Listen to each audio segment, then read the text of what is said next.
Halo teman-teman semuanya, perkenalkan kami dari kelompok 6 dengan saya Putu Ratnaindah Pratiwi dengan NIM 20130210113 dan rekan saya Luisa Natalia Pinem dengan NIM 201302105.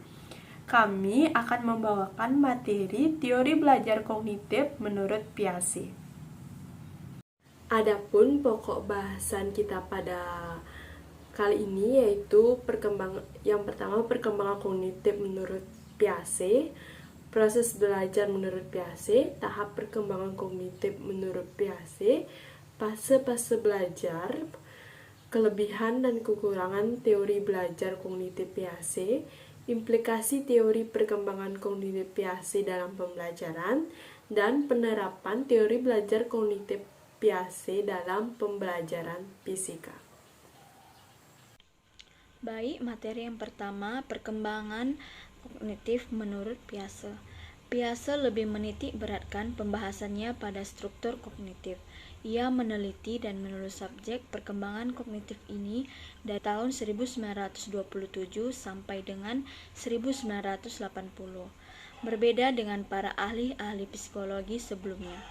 Ia menyatakan bahwa cara berpikir anak bukan hanya kurang matang dibandingkan dengan orang dewasa karena kalah pengetahuan, tetapi juga berbeda secara kualitatif. Menurut penelitiannya juga bahwa tahap-tahap perkembangan intelektual individu serta perubahan umur sangat mempengaruhi kemampuan individu mengamati ilmu pengetahuan. Menurut Piaget, ada 3 inteligensi, yaitu terdiri dari yang pertama struktur, terbentuk dari hubungan fungsional anak antara tindakan fisik, tindakan mental, ikannya terhadap berbagai masalah atau situasi yang dihadapi.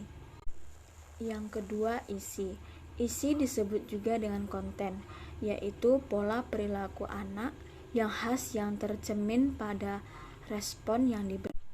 Dan yang ketiga, fungsi. Fungsi adalah cara yang digunakan organisme dalam mencapai kemajuan intelektual. Adapun perkembangan intelektual anak yang terdiri dari 2 fungsi menurut Piaget. Yang pertama, organisasi, yaitu kemampuan untuk mengorganisasi proses-proses fisik atau proses-proses psikologi menjadi sistem-sistem yang teratur dan berhubungan. Selanjutnya, tahap perkembangan kognitif menurut Piaget. Yang pertama, tahap sensori motor atau dari umur 0 sampai 2 tahun.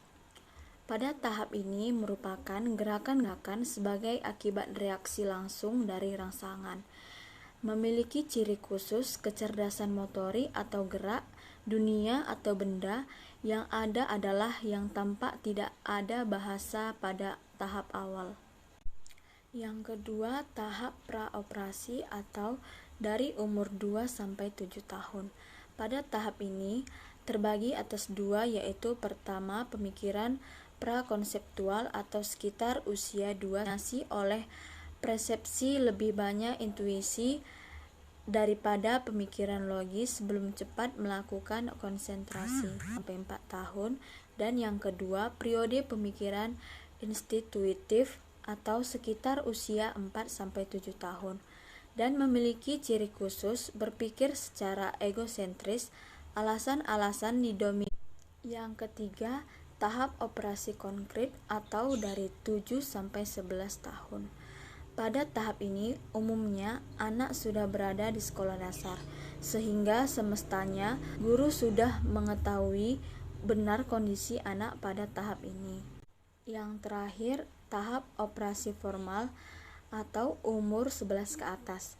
Periode operasi formal ini disebut juga periode operasi hipotetik deduktif yang merupakan tahap tertinggi dan memiliki ciri khusus dapat melakukan konservasi logika tentang kelas dan hubungan pengetahuan tentang angka, berpikir terkait dengan yang nyata dari perkembangan intelektual, dan memiliki ciri khusus pemikiran yang sudah lengkap, pemikiran yang proporsional, kemampuan untuk mengatasi hipotesis perkembangan idealisme yang kuat. Selanjutnya, faktor-faktor yang mempengaruhi perkembangan.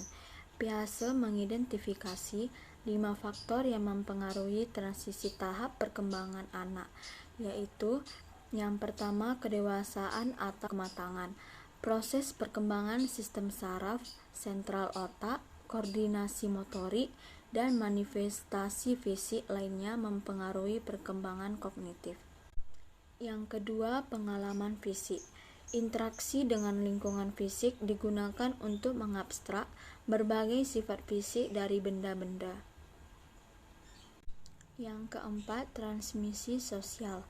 Interaksi dan kerjasama anak dengan orang lain atau dengan lingkungannya. Hal ini amat penting bagi perkembangan mental anak. Yang ketiga, pengalaman logika matematik. Interaksi dengan lingkungan dengan cara mengamati benda-benda di sekelilingnya dan menghafal juga benda-benda di sekelilingnya. Dan yang terakhir ada penyetimbangan atau equilibrium. Proses adanya kehilangan stabilitas di dalam struktur mental sebagai akibat pengalaman dan informasi baru dan kembali setimbang melalui proses asimilasi dan akomodasi.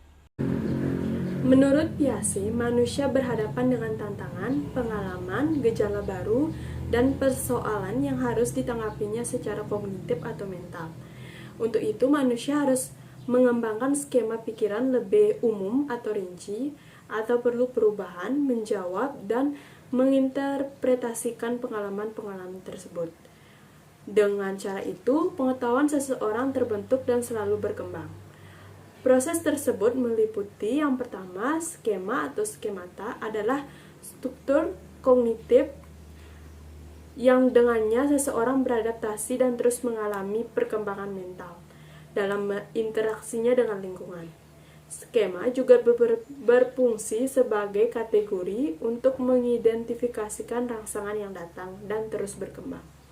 Misalnya, ketika seseorang anak diberitahu pengetahuan awal mengenai hewan, contohnya seekor kucing, di mana kucing itu memiliki kaki 4, berbulu, dan berbunyi meong. Yang kedua ada asimilasi. Asimilasi merupakan proses kognitif perubahan skema yang tetap mempertahankan konsep awalnya, hanya menambah atau merinci. Setelah mengetahui ciri-ciri dari kucing dan ketika anak itu bertemu dengan seekor kucing, dia tahu bahwa hewan itu adalah kucing. Kecocokan skemata awal dengan apa yang dia jumpai itu disebut asimilasi. Selanjutnya, anak itu bertemu dengan hewan yang berkaki 4, berbulu tetapi berbunyi yang beda. Bunyinya yaitu guk-guk. Tidak sama dengan bunyi kucing yang dia dengar pertama kali. Lalu dia merasa kebingungan.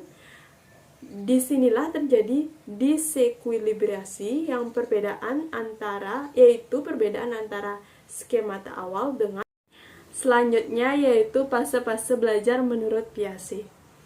Prinsip belajar Piaget adalah konstruktivis, yaitu pengajaran efektif yang menghendaki guru agar mengetahui bagaimana para siswa memandang fenomena yang menjadi subjek pengajaran. Pengajaran kemudian dikembangkan dari gagasan yang telah ada melalui langkah-langkah intermediate dan berakhir dengan gagasan yang telah mengalami modifikasi. Strategi yang digunakan yaitu adalah yang pertama, fase deskriptif. Siklus belajar deskriptif menghendaki hanya pola-pola deskriptif, misalnya seriasi, klasifikasi, dan konservasi. Yang kedua yaitu fase empiris deduktif, yaitu para siswa menemukan dan memberikan suatu pola empiris dalam suatu konteks khusus atau eksplorasi. Tetapi mereka selanjutnya mengemukakan sebab-sebab yang mungkin tentang terjadinya pola itu. Yang ketiga yaitu fase hipotesis deduktif, yaitu dimulai dengan pernyataan berupa suatu pertanyaan sebab. Selanjutnya yaitu kelebihan dan kekurangan belajar kognitif menurut Piaget. Adapun kelebihannya yaitu yang pertama, siswa mempunyai kemampuan memproses informasi-informasi baru yang diterimanya. Yang kedua, kemampuan memproses informasi tergantung kepada faktor kognitif yang perkembangannya berlangsung secara bertahap sejalan dengan usianya. Adapun kelemahannya yaitu setiap umur tidak bisa menjadi patokan utama seseorang berada pada tahap tertentu karena tergantung dari ciri perkembangan setiap individu yang bersangkutan. Bisa saja seseorang anak akan mengalami tahap praoperasional lebih lama daripada anak yang lainnya, sehingga umur bukanlah patokan utama. Solusinya yaitu kita harus memperhatikan perkembangan anak. Jika proses perkembangannya berjalan dengan baik, maka kemampuan kognitifnya juga akan berlangsung secara optimal. Guru seharusnya memahami tahap-tahap perkembangan kognitif anak didiknya, serta memberikan isi, metode, atau media pembelajaran yang sesuai dengan tahap-tahap tersebut. Implikasi dari teori belajar kognitif Piaget dalam pembelajaran. Pembelajaran dalam teori Piaget bertujuan untuk mengembangkan pemikiran anak. Artinya, ketika anak-anak mencoba memecahkan masalah, penalaran merekalah yang lebih penting daripada jawabannya. Oleh sebab itu, guru penting sekali agar tidak menghukum anak-anak untuk jawaban yang salah, tetapi sebaliknya menanyakan bagaimana anak itu memberi jawaban yang salah dan diberi pengertian tentang kebenaran atau mengambil langkah-langkah yang tepat untuk menanggulanginya. Cara berpikir anak itu berbeda-beda dengan kurang logis dibanding dengan orang dewasa. Maka guru harus dapat mengerti cara berpikir anak, bukan sebaliknya, anak yang beradaptasi dengan guru. Selanjutnya yaitu penerapan teori belajar kognitif Piaget dalam pembelajaran fisika. Fisika sebagai salah satu cabang IPA yang pada dasarnya bertujuan untuk mempelajari dan menganalisis pemahaman kuantitatif gejala atau proses alam dan sifat zat serta penerapannya. Di sini contohnya ketika seorang siswa mempunyai pengetahuan awal bahwa sebuah benda bisa ditimbang beratnya. Dan kemudian siswa itu membaca buku bahwa yang ditimbang dari sebuah benda itu adalah massa benda tersebut. Lalu dia merasa kebingungan terhadap kedua konsep itu, dan disinilah terjadi proses disekuilibrasi. Saat di sekolah, dia diajar oleh gurunya. Kemudian di mana yang ditimbang dari sebuah benda yaitu bukan beratnya, melainkan massanya. Sehingga dia menjadi mengerti bahwa yang ditimbang dari sebuah benda adalah massanya. Disinilah terjadi proses belajar kognitif menurut Piaget.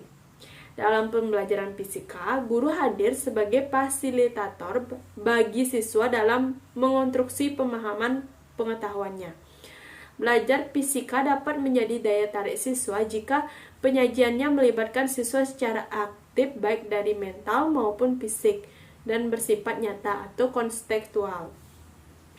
Siswa diberi kesempatan untuk melakukan eksperimen dengan objek fisik yang ditunjang oleh interaksi dengan teman sebaya. Baik, itu tadi penyampaian materi dari kelompok kami. Terima kasih dan selamat menonton.